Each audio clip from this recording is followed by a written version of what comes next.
When thinking about your work with LGBTQ plus clients, how might we cultivate a stance of freedom, beauty, and pride through psychotherapy? What are some nuances in compensatory coping strategies that might show up in a client who is queer? As much as we would like to help clients become unstuck, are we also willing to critically do our own internal work? Listen to my conversation with Dr. Choi, who reframes psychotherapy as a beautification process. Welcome to People, Color, and Psychology, the show that explores mental health topics specific to culture, diversity, and communities of color. I am your host, Jack Sen. My guest today is Dr. Andy Choi, a licensed psychologist in private practice and holds a faculty appointment at the Counseling and Student Development Center, Hawaii at Manoa. Dr. Choi has published in the area of anti-racism among the Asian diaspora, affirmative mental health practice with sexual minority clients, and identity formation among sexual and gender minorities. In his clinical specialty, Dr. Choi works with members of the Asian American and LGBTQ communities.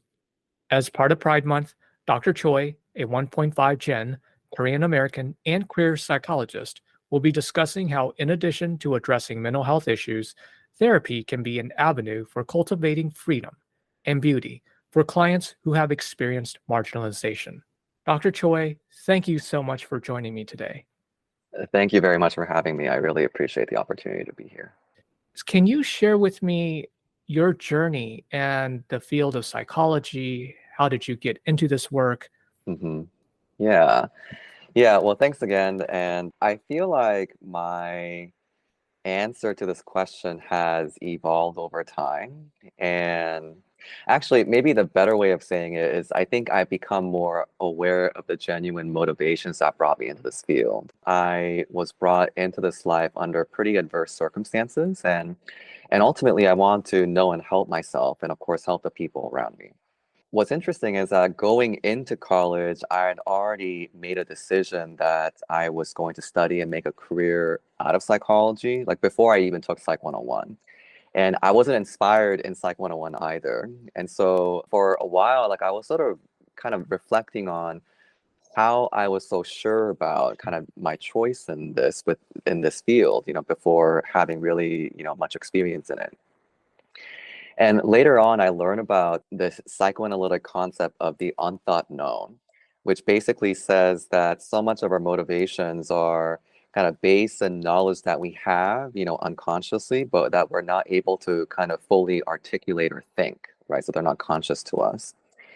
And this really resonated with me because it helped me to kind of articulate and identify the reasons that brought me into this field. And that brings me to my family history, actually. So kind of coming out of, AAPI Heritage Month to, Pride Month. So I'm as you mentioned, a 1.5 generation Korean American. I'm a child of immigrants. And my parents were post-Korean War children, right? So they grew up during, like 60s, 70s, a time of pretty rapid, I would say, like socioeconomic transformation, also cultural transformation. There was pretty significant political repression at the time. There was a set of US-backed fascist regimes after the Korean War. In fact, my province is known for being among the most brutally repressed for its labor and kind of democratic organizing. Before then, my grandparents were colonial subjects under Imperial Japan. And I have freedom fighters on both sides. So I have folks who were, tortured for civil disobedience and survived, folks who are veterans of the Korean War, survivors of POW camps, folks who harbored and hosted revolutionaries, to be able to kind of spread their message, folks who are involved in the revitalization of Korean culture and practices, during a time of both, I guess, like state-sanctioned, genocide of all kinds. And that's just the tip of the iceberg. And so people are doing a lot. And I'm very proud of the legacy of my family, but also like people went through a lot. And I think as a kid, I saw and felt that people were struggling and they weren't doing well. And there was a lot of pain and grief and trauma that were being carried. And I guess now we had the language of, let's say, like historical and intergenerational trauma. And obviously mental health therapy was not there in the early 20th century, for like, let's say my grandfather, my mom's side, who was tortured for civil disobedience. And I think, as a kid, I was able to see and feel but not articulate, and that was hard. And so my interest in a field that purported to be able to provide me with the framework to be able to make sense of these things, I think really attracted me. Talking about this, I'm thinking about an awareness that you are carrying some sort of heaviness, some sort of experience Yeah. from your generation that you couldn't quite put words to at the time. Yes. Yeah, absolutely. As I got more into the field, like I also learned that kind of so many of and I think I'm also not alone in these experiences, right? Like I think there's lots of people from the Asian diaspora and also, folks from the global majority who I think have walked a similar path.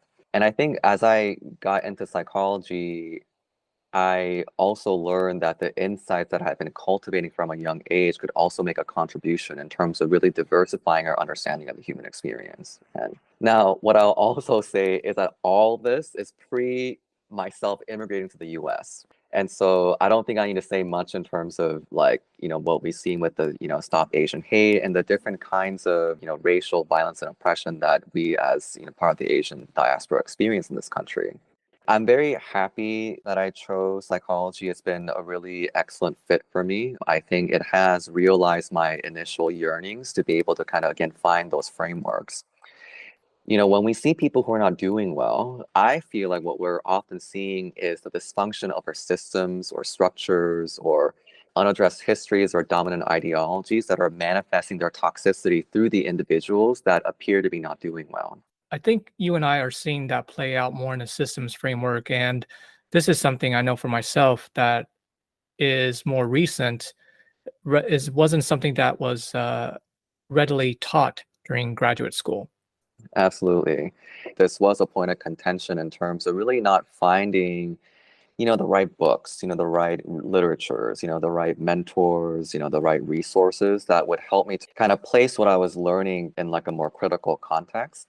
And of course, over the past couple of decades, the field of critical psychology and multicultural psychology has really burgeoned. And so I feel like I've been able to find a kind of home in those spaces. But in the beginning, it was very much like, okay, like this is good, but there's a pretty, extensive margin that is not addressed in terms of really being able to articulate what I've known.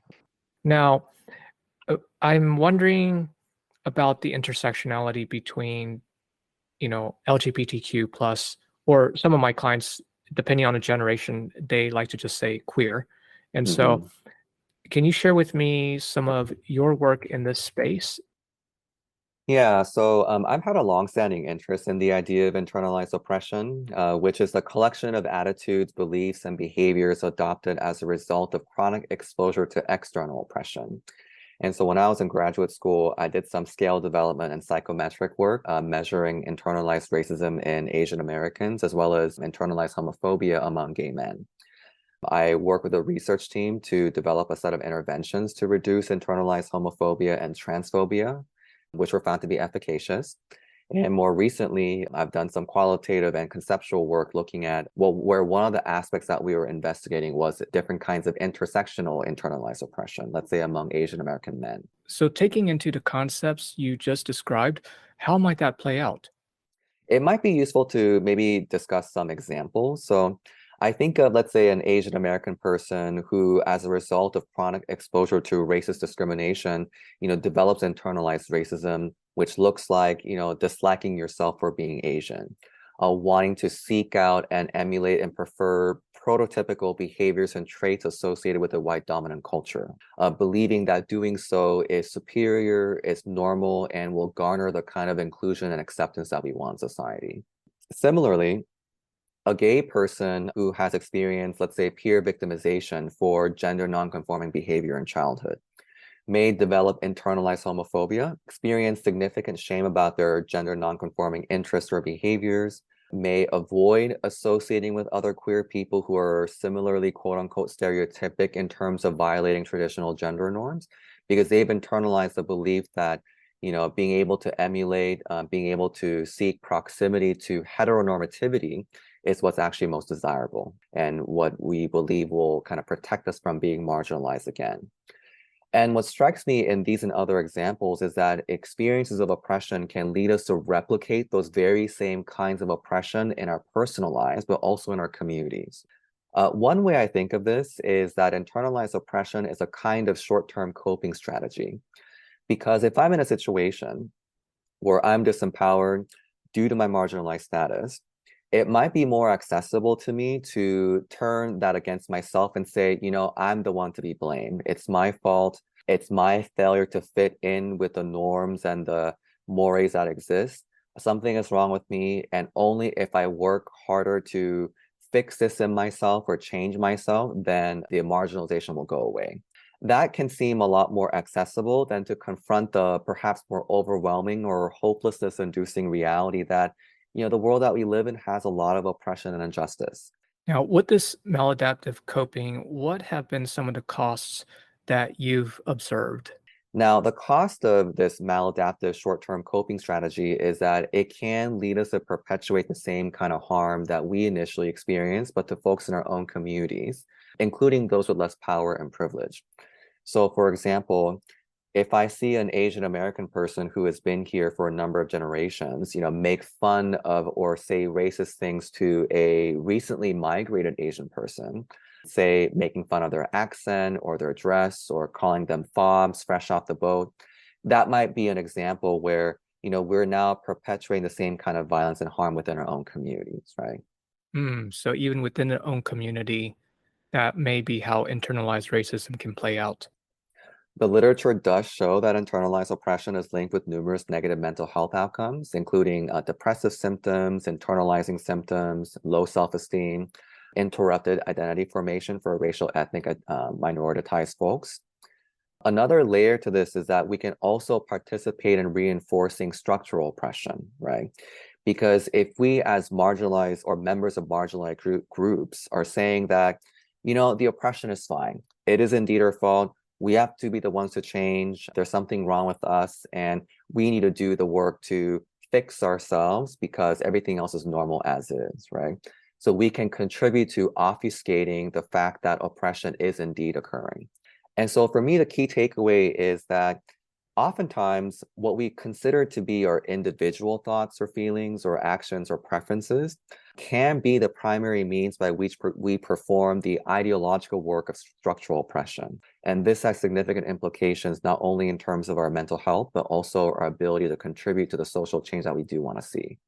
So as we're recognizing these issues, how can we use that information in therapy practice? Now, another tricky issue is how we address internalized oppression in therapy practice, right? And in this regard, a movie scene comes to mind. Folks probably have seen the X-Men series, and one of the series in the movies, Sir Ian McKellen, who is a gay actor, plays Magneto. And Magneto has been captured and imprisoned in this kind of plastic jail. And one of his comrades, Mystique, who's a shapeshifter. She's able to trick the security guard, works at the jail, but she encounters him at the bar. She's able to trick him to taking a spiked drink, and the drink is spiked with iron tablets.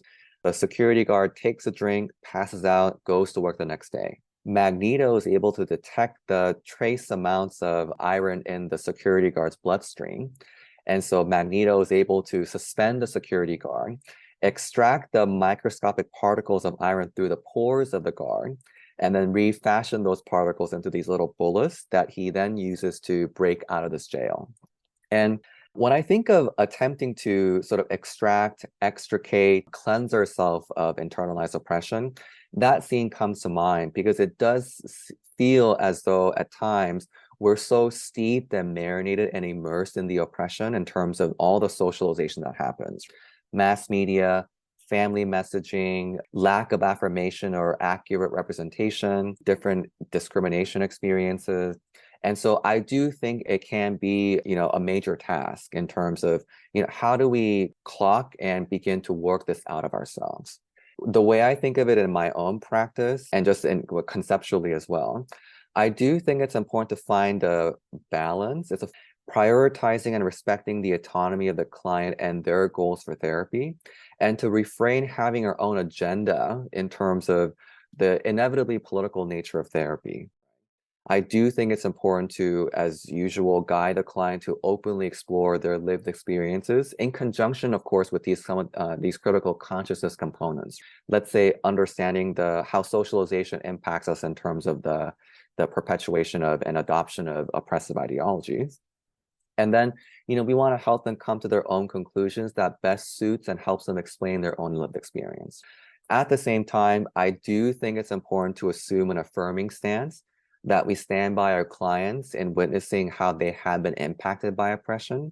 And so we're not necessarily being kind of a neutral blank slate either. So I think that kind of fine line and holding that tension is important in our therapy. I also think that it's important to avoid victim blaming ourselves. And so, because internalized oppression is an inevitable byproduct of living in our current society. And so being able to bring that kind of loving, self-compassionate critique, I think is the best way to begin to articulate, identify, and extricate ourselves in terms of the internalized oppression. I love that metaphor, and I'm totally an X-Men fan. And yeah, thank you for providing that example, pointing out how it's important that while we are aware of some of these issues, we also don't want to push a politicized agenda. At the same token, affirming the client's experience in terms of where they are at regarding their development. Also, the idea of critiquing not just others, also ourselves. To Yes. Yeah. be willing to examine, well, it's not just other folks, we are part of the system. We ourselves have internalized certain belief systems as well as biases. How do we put that on the table? Are Yes. we willing Yeah. to be vulnerable and have a conversation about that? Now, I like to go back to when you mentioned how there are costs with how we may engage in compensatory coping for internalized oppression. Specifically, can you discuss more the role of that in the queer male population? Yeah. Another intriguing aspect of internalized oppression is the way we attempt to seek, validation or self-esteem or redemption in the very oppressive systems that make those positive outcomes very challenging to achieve. And even if you are able to achieve it, it comes at a high cost. So I'm aware that you've had Dr. Brian Kuhn on the podcast previously to discuss the article on Asian American men's gendered racial socialization that we co-authored between myself, Dr. Lydia Ahn, who's at ASU, and of course, Brian's students. And in that study, we found that Asian men, gay and straight, in an attempt to cope with the emasculation that comes from the anti-Asian male gendered racism that exists in this country, the men were often engaged in behaviors to prove that they can and do embody those very same hegemonic masculine behaviors that are implicated in creating their emasculation in the first place. So it's like, I'm an Asian man and I'm being told that I suck at this masculinity game. So let me work my hardest to beat them at this game. But then doing that actually serves to validate the problematic game of hegemonic masculinity that should not be played to begin with, in a sense. And I do want to make the distinction of, healthy, loving masculinity and essential maleness that I do believe is an important aspect of being a male identified person versus hegemonic or toxic variants of masculinity. Another study that comes to mind as an example was done by Pachenkis and Hatzenbuehler a while back. And they tested what they termed the best little boy in the world hypothesis, which states that queer boys may learn to sort of like overcompensate in various kinds of achievement-oriented ways to deflect or mitigate the stigma of being gay. And what they found was that the length of time that you had been hiding your queer identity and also the level of stigma of the community that you come from predicted higher levels of achievement-oriented compensation, right? And so this was academic achievement, achievement in terms of physical appearance, so that's like external desirability, and also competition, sort of beating other people at something. What they also found was that these compensatory achievement sort of things were also related to several negative mental health outcomes, such as increased isolation and emotional distress. And so this study for me was a really elegant example that illustrates the high psychological cost of this kind of compensatory success. Because the question is, Are we going to do something about the social stigma and the anti-gay exclusion or the racist exclusion that compels people to go to such extremes to assure their self-worth and to protect themselves? Because even if you find you're able to excel in those areas, you may also be more vulnerable if those things were to go awry. And the image that comes to mind is you may be an excellent acrobat on a tightrope, but you're still on a tightrope. And so we can see how the dynamics of compensation in an attempt to circumvent the impact of oppression are somewhat parallel across these different groups. And in many and not all, but not all cases, I do think that compensation can represent either a fully internalized oppression or a resigned acceptance of the oppressive situation, neither of which, we want. We want to be able to, restructure the oppression in the first place so that people aren't having to sort of hustle for their kind of sense of worthiness. To not comply in many ways is a form of protest and fighting back. Yes. Yeah, Yeah. yeah. So, Yeah. and thinking about our listeners who are therapists and this idea of cultivating freedom, since we're talking about, well, we're compensating to this beast by giving more of ourselves in hopes to gain a greater sense of acknowledgement, affirmation, and belonging. And that actually shackles and chains us to that system even more so. So to break away, you've talked about is part of therapeutic process to cultivate freedom and beauty for our clients. How might we do that? And as far as kind of what to do, this is where I struggle a little bit because I do consider like personal healing and individual therapy to kind of go hand in hand with community sort of engagement and healing as well. I think what's tricky is that, I mean, these experiences that we're talking about, they oftentimes happen through, trauma, whether it's racial trauma or the trauma of heterosexism. And oftentimes when you start opening things up, the individual is not in a place to be able to adequately manage the feelings that can come up or even find ways to articulate their experiencing, sort of similar to what I was mentioning before. My personal stance is that kind of working with a critically conscious, culturally competent therapist is a good place to start because it can provide the individual with at least kind of the beginning tools, the frameworks, and at least an initial experience of being able to kind of articulate and talk about things and make sense of things and to sort of find their initial way, so to speak. And then the individual is much more equipped to then participate in community in terms of community healing. Sharing experiences, finding support. I know, this came up in your prior sort of episodes, let's say like Dr. Brian Kuhn, who talked about that in terms of Asian men. And I think, the more the individual also learns and reflects and kind of sees what comes up for them, in those group settings, then that can also then be brought back and processed in the individual therapy. So I do see it constituting each other. I do think that individual work can, and the privacy and the confidentiality of that space can be really crucial because oftentimes people don't know what's going to come up and folks can be scared. Folks can experience a lot of shame. Oftentimes they sort of don't know how to say things. They haven't found the right language that fits for them. I think being able to kind of find that for yourself initially can, I think, put you in a much more empowered position in terms of seeking out the right kinds of community too, right? And so the other thing I'll say is I think of, therapy as also a practice of not only cultivating that sense of freedom, because the more you know yourself, the more you're able to kind of recognize that so many of the constraints and the conditions of worth, the external conditions of worth and compliance and, Ucha Tumalanaro, who's a renowned kind of psychologist, professor and researcher, clinician also at Boston University, she described, let's say, Asian Americans as being in a narcissistically abusive relationship with the state. And I felt that that really captured the predicament of Asian folks and also a lot of other marginalized groups where we're here to just basically please the interests of our oppressors. And internalized oppression is a primary psychological means by which we perform that task, right, as sort of like modern day indentured servants, in a sense. In terms of the beautification element, and I don't mean beautification in terms of, like conventional desirability politics or, and anything like that. I think of the healing work of therapy as also a process of beautification, because I think you probably have experienced this too. The kind of vitality, the vivaciousness, the sense of energy, the optimism, the glow that folks are able to really kind of cultivate within themselves through healing. Everyone feels it, even if you can't speak to it. It's It its own emanates. kind of unthought known. Yeah. It just emanates and it kind of just reverberates from you.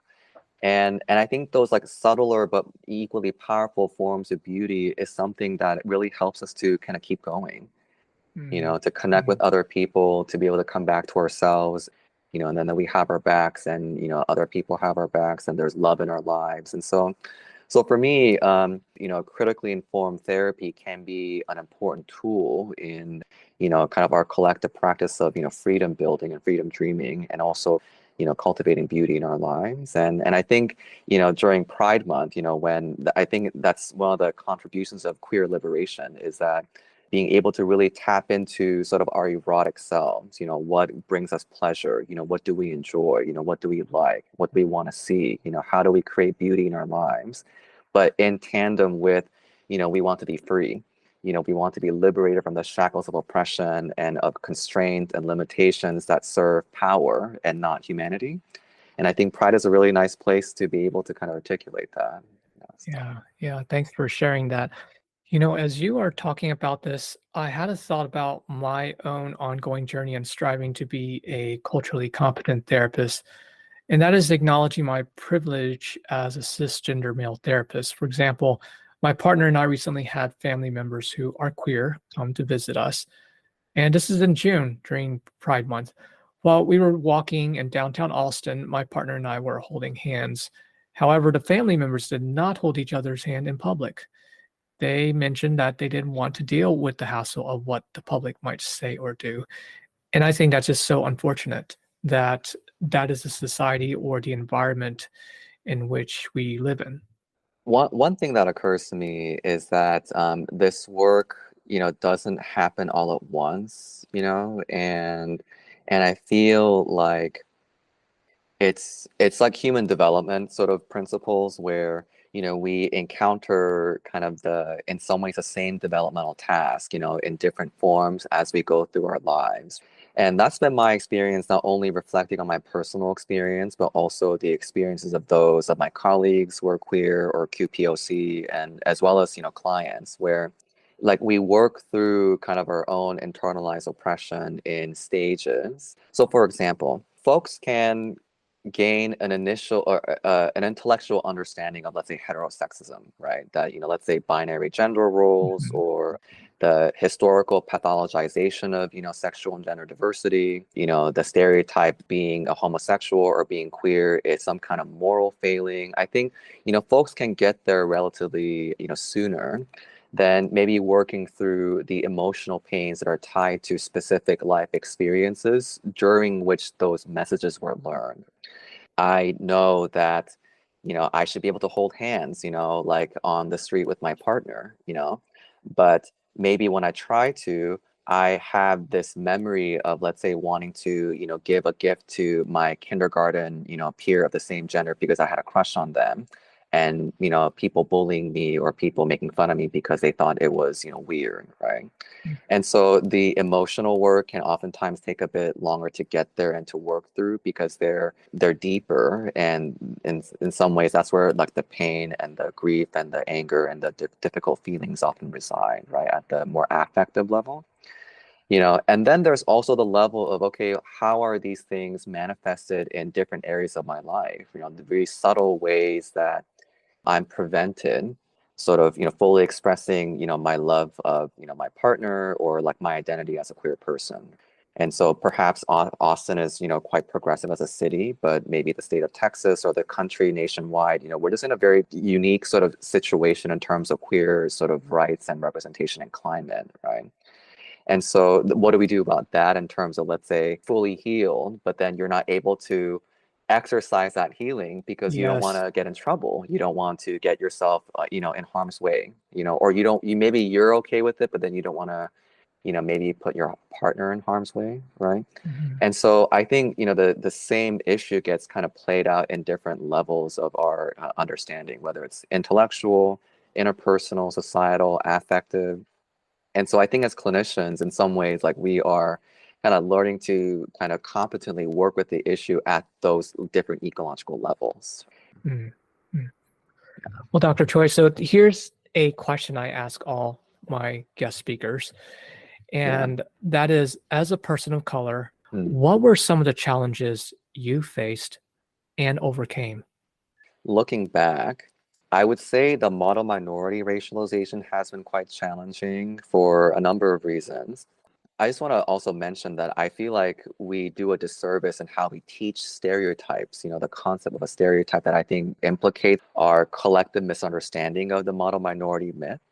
Because let's say when you look back to your social psych 101 class, we're conventionally taught that stereotypes are basically overgeneralizations of a grain of truth or a partial truth.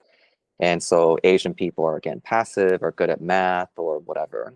And the stereotype as an idea is framed as a kind of social cognitive error, which is not untrue. The important missing link is we forget about the function of the stereotype and why it's kind of perpetuated in the first place.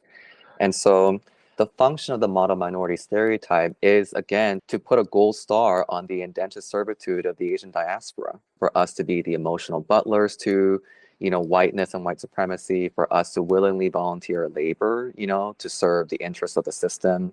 And so I think having to contend with that in different institutional settings has been challenging, because it's not only do I have to do the work of becoming conscious myself and being able to catch those things in the first place, right? And not be that so by that, I mean, really being able to sort of rinse out my own internalized oppression. And then being able to quote unquote professionally address those issues and of course, manage the emotional labor involved in trying to explain, to educate, to, professionally sort of debate as needed. And then not really know how it's going to go down, whether equity will be provided or not.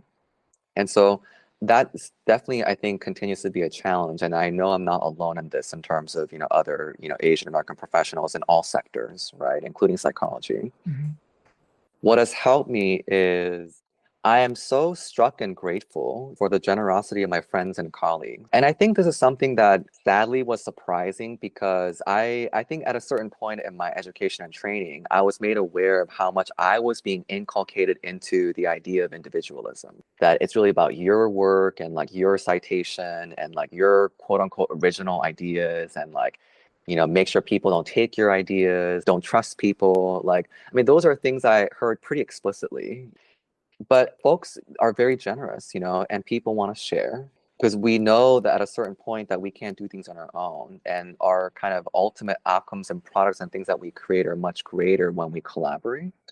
And so I've had a number of, really close friends and colleagues who have reminded me of that and helped me to sort of really reclaim that part of my legacy and my cultural heritage and my own values. And so that's what comes to mind as far as, what's helped me to overcome some of those barriers. Yeah, well, thank you for sharing, and very much in line with your message, which is why I created this podcast. It's not something we can do alone. It's important to address this and also find experts in the field to talk about these matters. Thank you, Jack. I really appreciate, you having me on the platform. It's been a real privilege and a pleasure to be able to speak to you today. You bet, you bet. And where can listeners find you online? I will be honest, I am not a big tweeter, but it has my link tree, which is my kind of one-stop kind of like all the websites and, articles, whatever.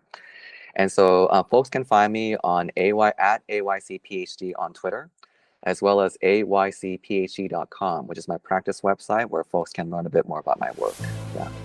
All right. Well, Dr. Choi, thank you so much for being on the podcast. Thank you. Appreciate it. I hope you liked this episode. Please subscribe and share. We love to hear from you, so send me a message on LinkedIn or email. The People of Color in Psychology is brought to you by the Multicultural Counseling Institute, and I'm your host, Jack Tsen.